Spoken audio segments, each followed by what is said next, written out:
Hit the record button. Hare Krishna.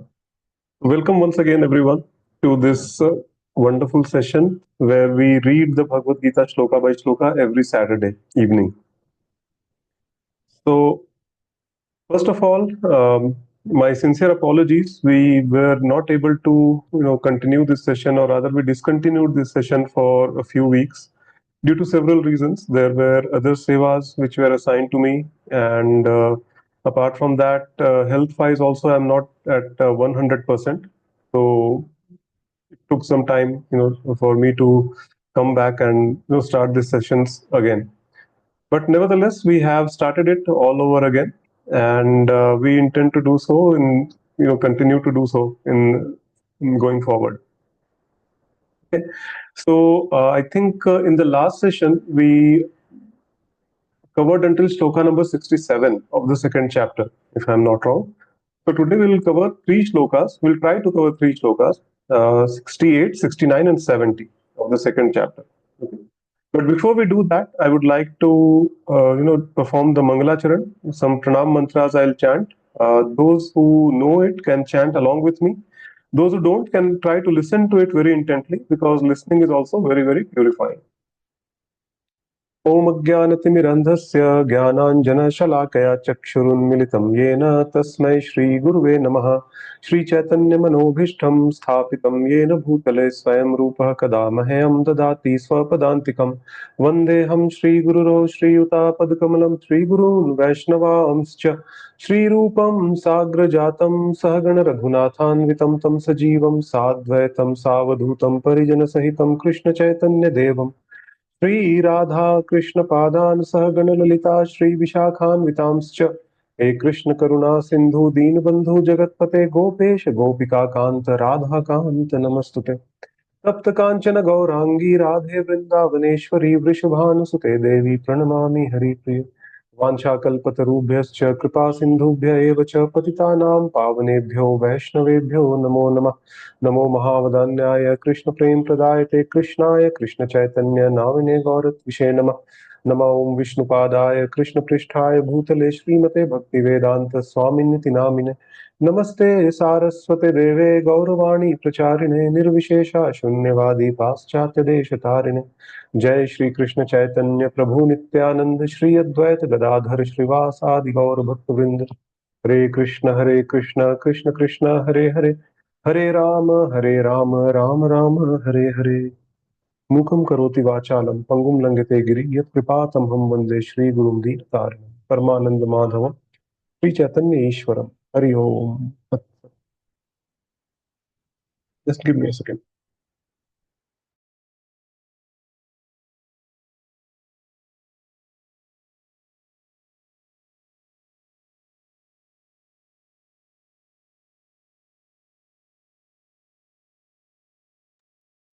Okay. So let's start with the verses. In the interest of time, I'll be reading them, and I'll try to explain. Let's see. Let me share my screen.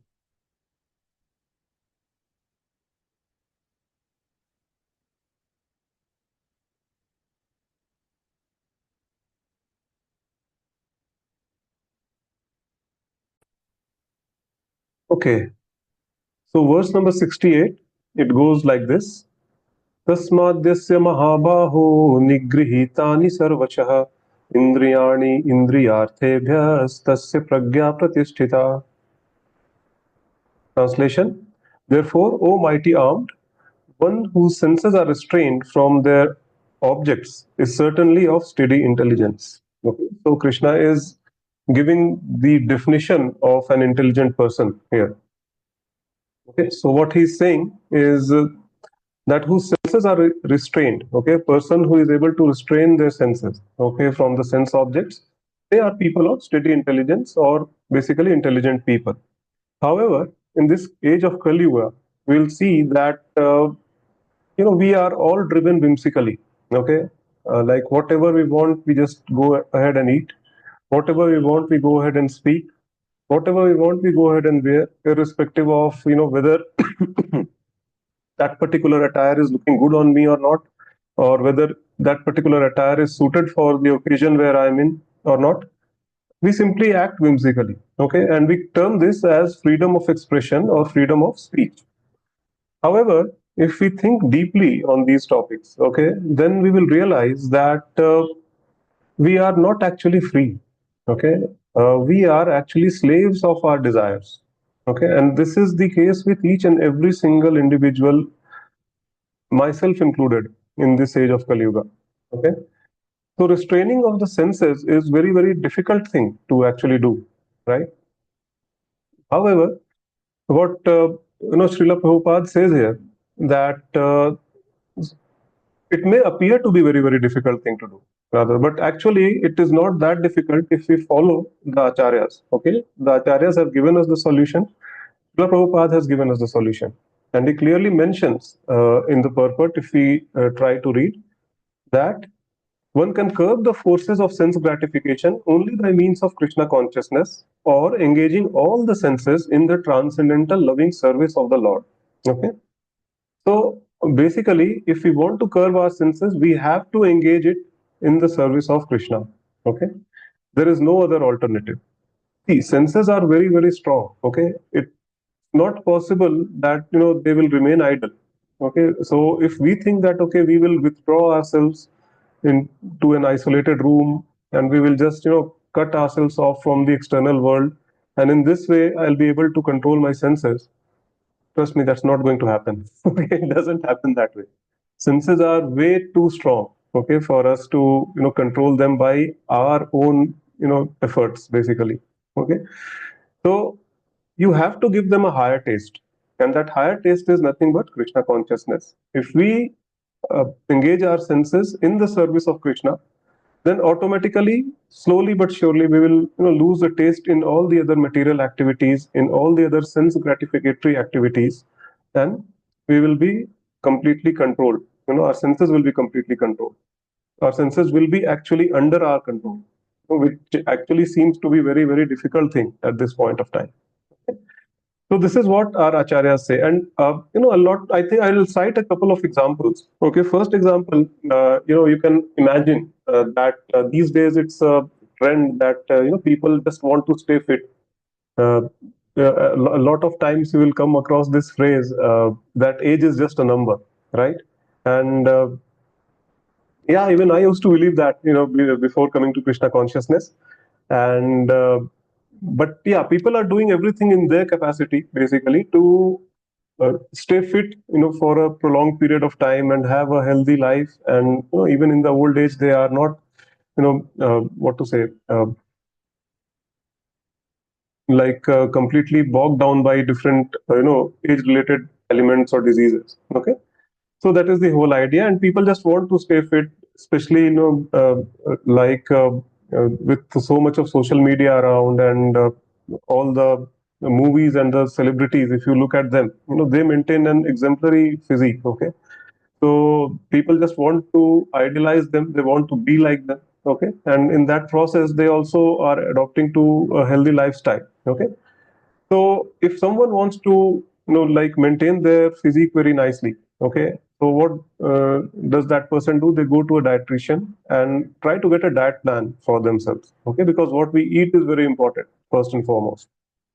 Immediately, the dietitian will say that, okay, you cut down on your sugar intake.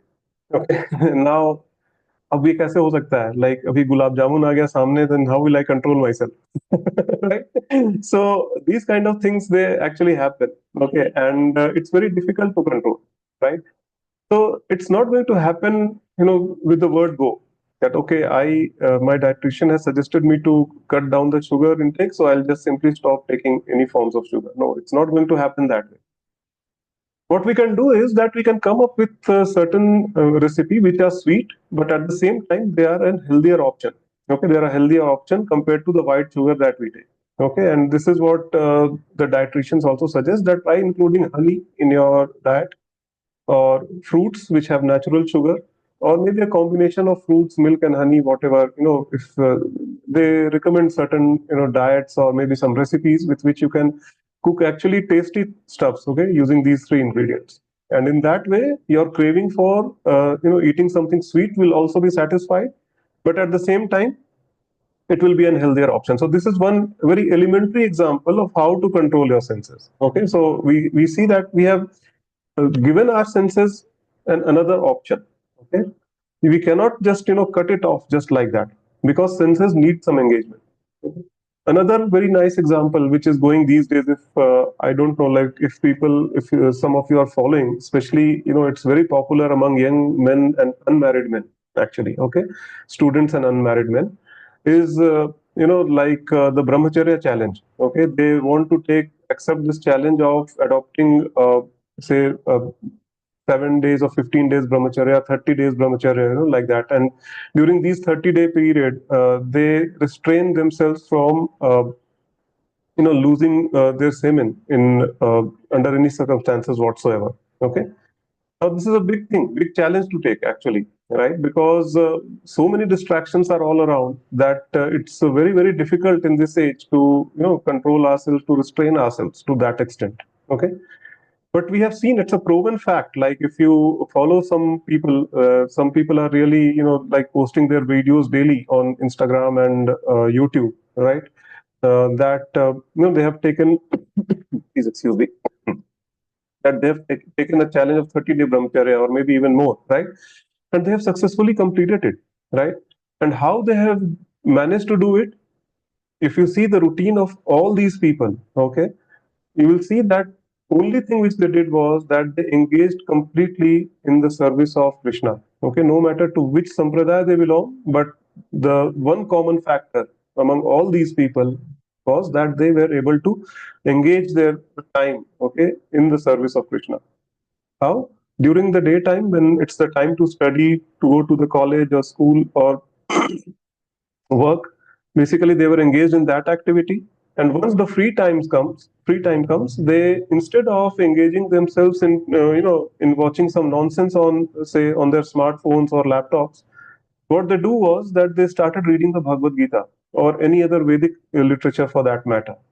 Instead of watching something nonsense, they used to watch satsangs, like this, where we are sitting right now, or maybe to different speakers. They were listening to different speakers, and in this way, they managed to complete the brahmacharya challenge not just for 30 days, but even more than that. I have seen people, completing brahmacharya challenge for more than 150 days, right? But that's a big, big achievement. Okay.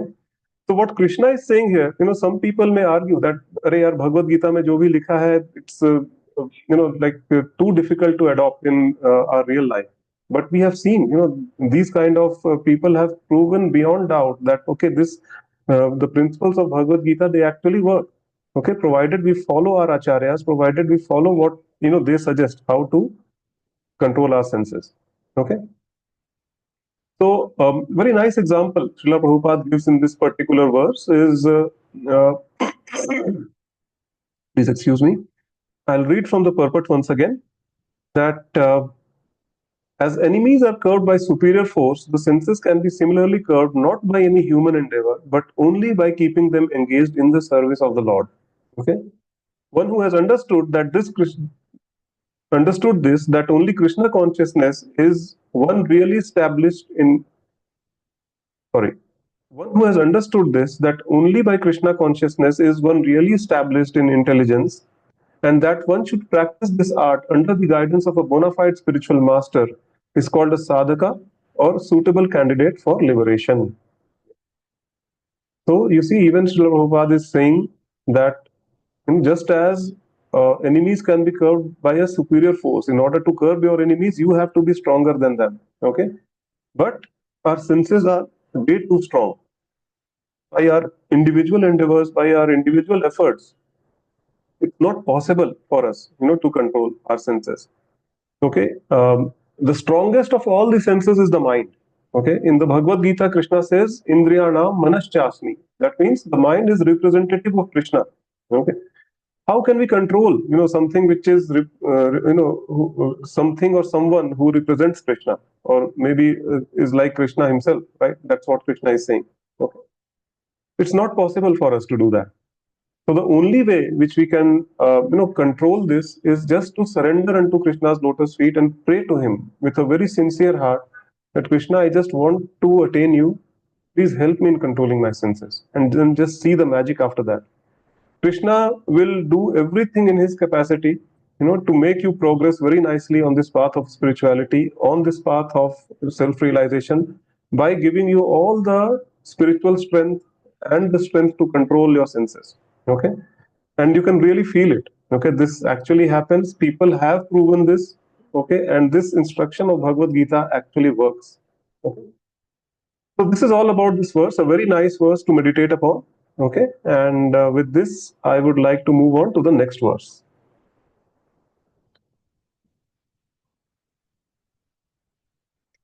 Let me share my screen again.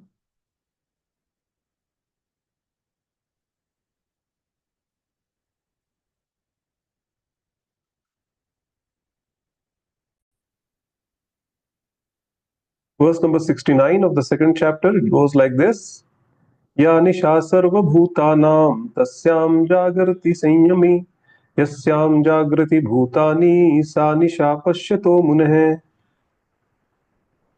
What is night for all beings is the time of awakening for self-control, and the time of awakening for all the beings is the night for introspective sage.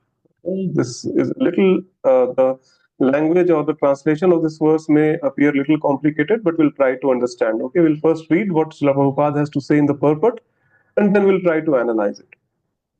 Okay, so what Prabhupada is saying in the purport is that there are two classes of men, intelligent men, sorry. One is intelligent in material activities for sense gratification, and the other is introspective and awake to the cultivation of self-realization.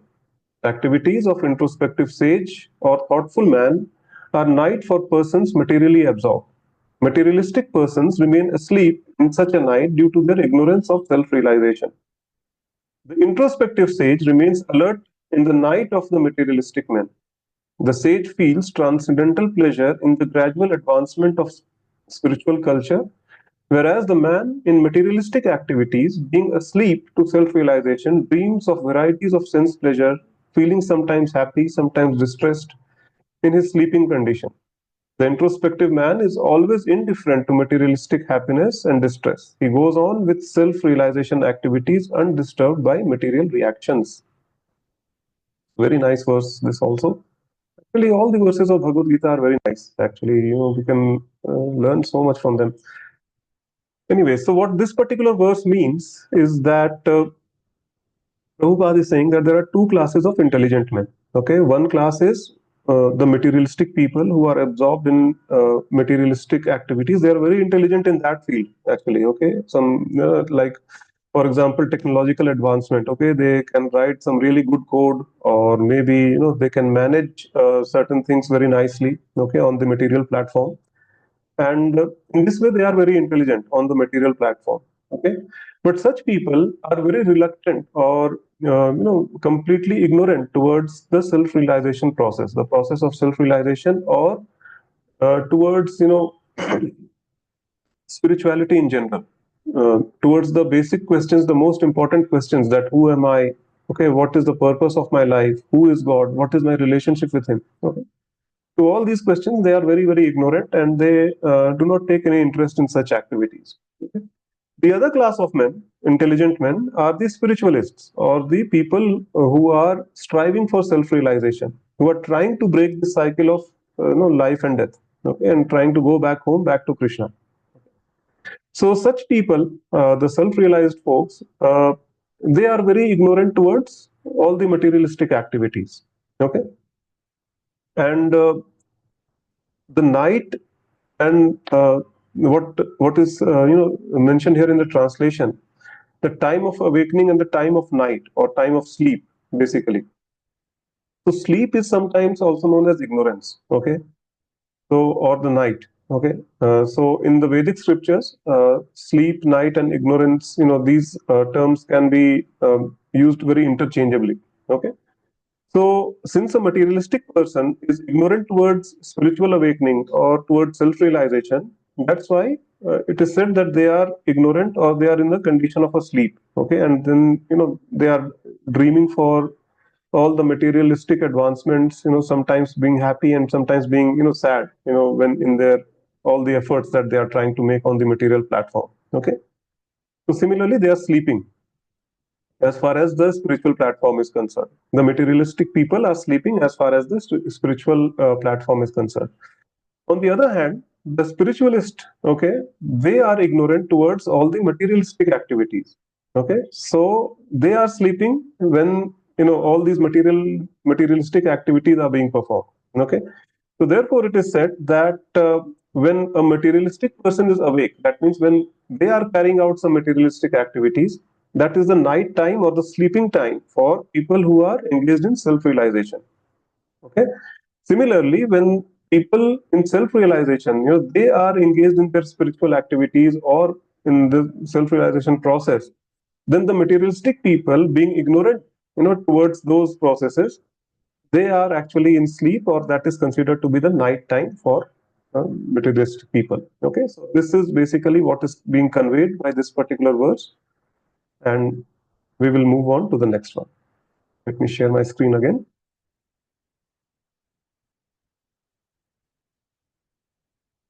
It's a very beautiful verse number 70 of the second chapter, and very nicely Srila Prabhupada has actually explained this particular verse in the purport. So we will read the entire purport also, and then we'll try to analyze this. Okay.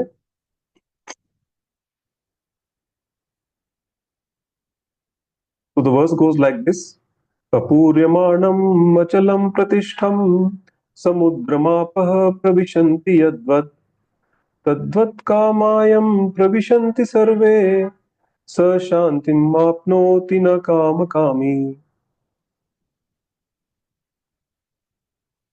Translation: a person who is not disturbed by the incessant flow of desires that enter like rivers into the ocean, which is ever being filled but is always still, can alone achieve peace, and not the man who strives to satisfy the desires. Just see what beautiful example Lord Sri Krishna is giving here. Okay, we'll try to read the purport. Just give me a second.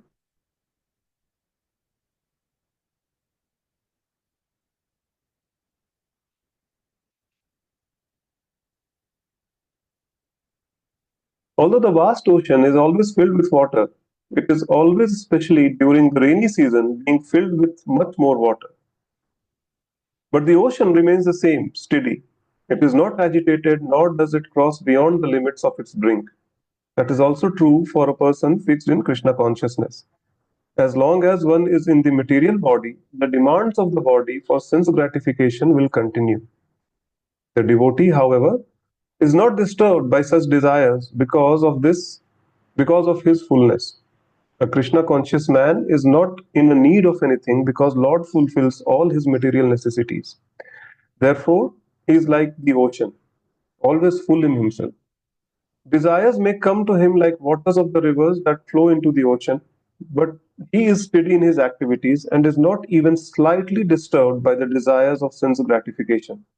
That is the proof of a Krishna conscious man, one who has lost all the inclinations of material sense gratification, although the desires are present. Because he remains satisfied in the transcendental loving service of the Lord, he can remain steady like the ocean and therefore enjoy full peace. Others, however, who want to fulfill the desires even up to the limit of liberation, what to speak of material success, never attain peace. The fruitive workers, the salvationists, are also the yogis who are after mystic powers, are all unhappy because of unfulfilled desires.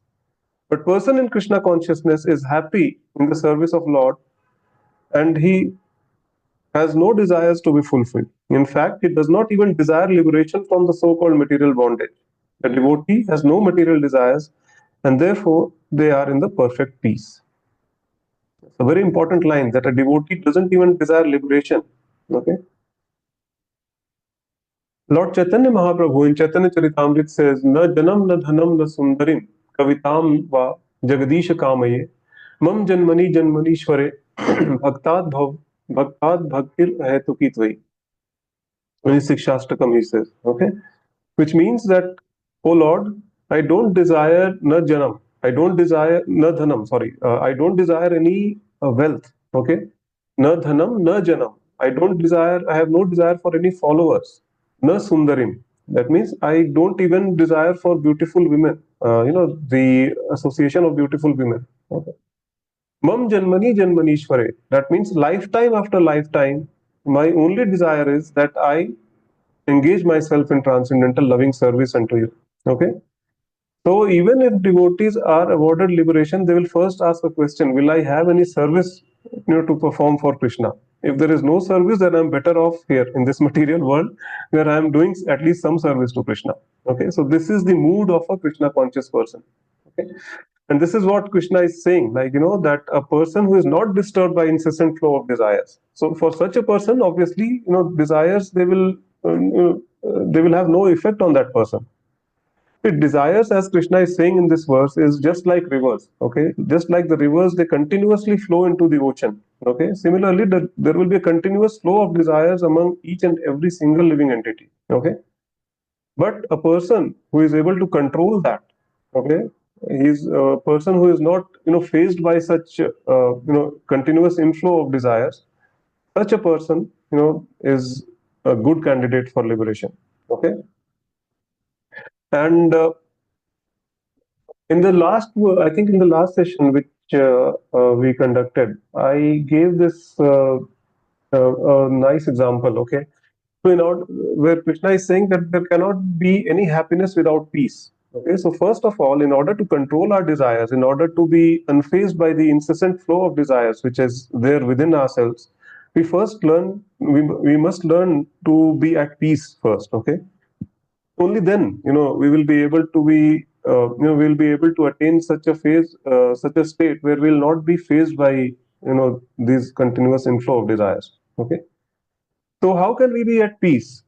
That means, first thing, we first need to understand what is the difference between the necessity and our desires. Okay, desires will always be there. You try to satisfy one, another one pops up. You try to satisfy that one, third one pops up. Try to satisfy third one, another 10 will pop up. Okay, there is no end to that.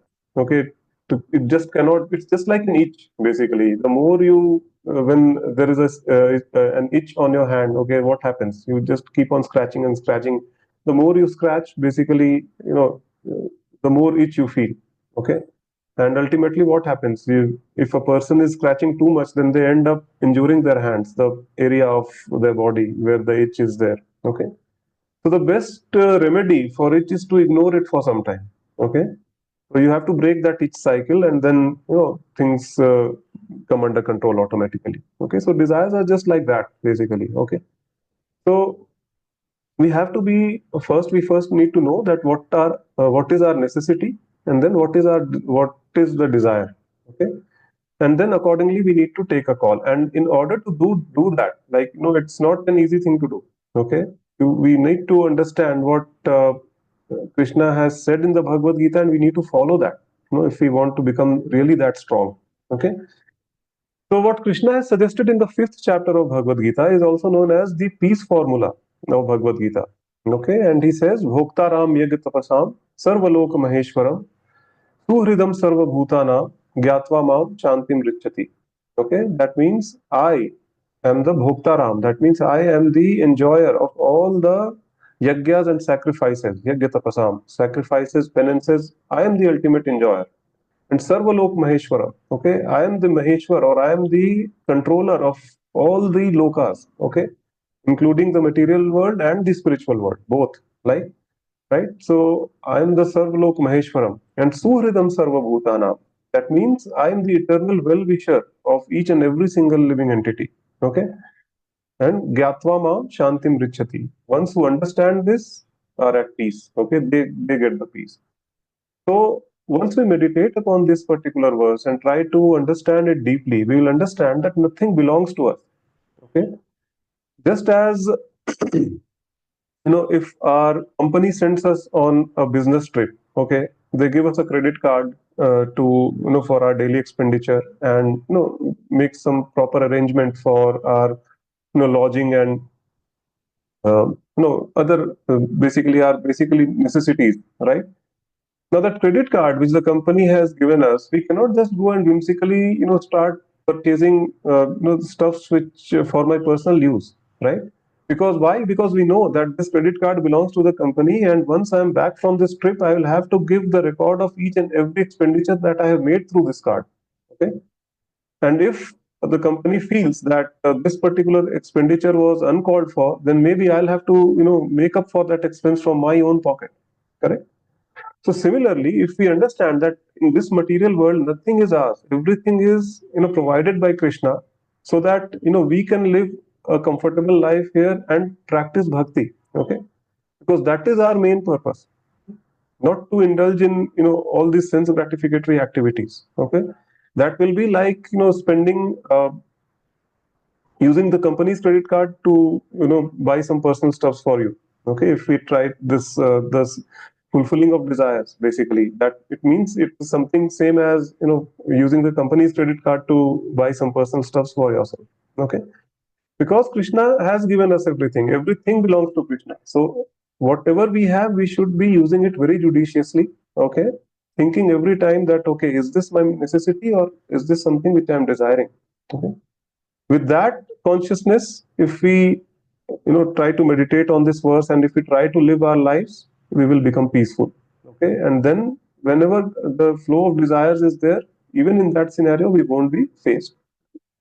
Second thing, second is another shloka from Ijopnichad, which we call as the Ishavasya principle.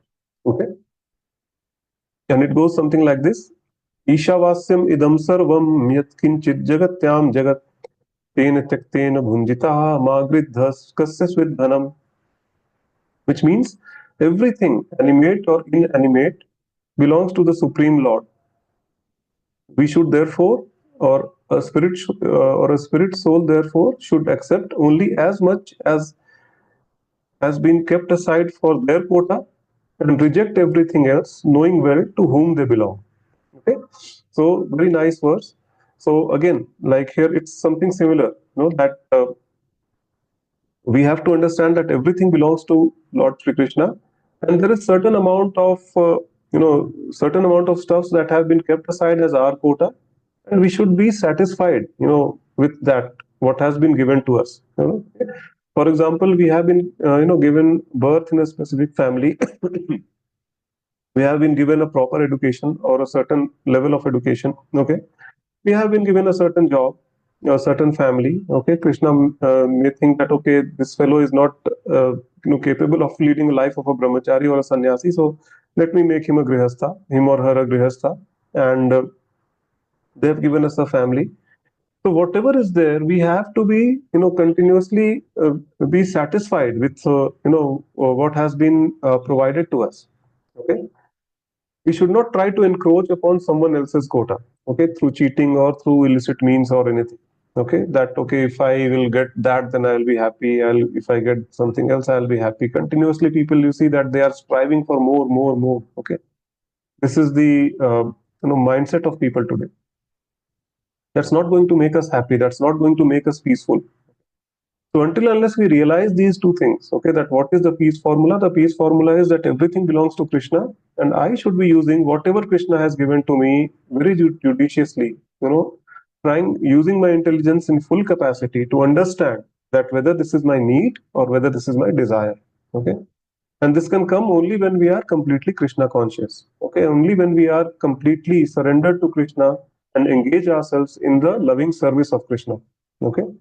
Otherwise, we will simply, discard this particular, fact that everything belongs to Krishna, and then we will try to lead the life whimsically. Okay, and then everything goes for a toss. Okay, so very nice verse, and very good analogy which Krishna himself is giving, that a person who is not disturbed by the incessant flow of desires that enter like rivers into the ocean, which is ever being filled but is always still, can alone achieve peace. Okay, so this is another peace formula which Krishna is giving. Okay, that we have to control our desires, and slowly and surely we will definitely reach there if we try to do that. See, if we are, whether we are successful or not, okay, that is not the. Just give me a second.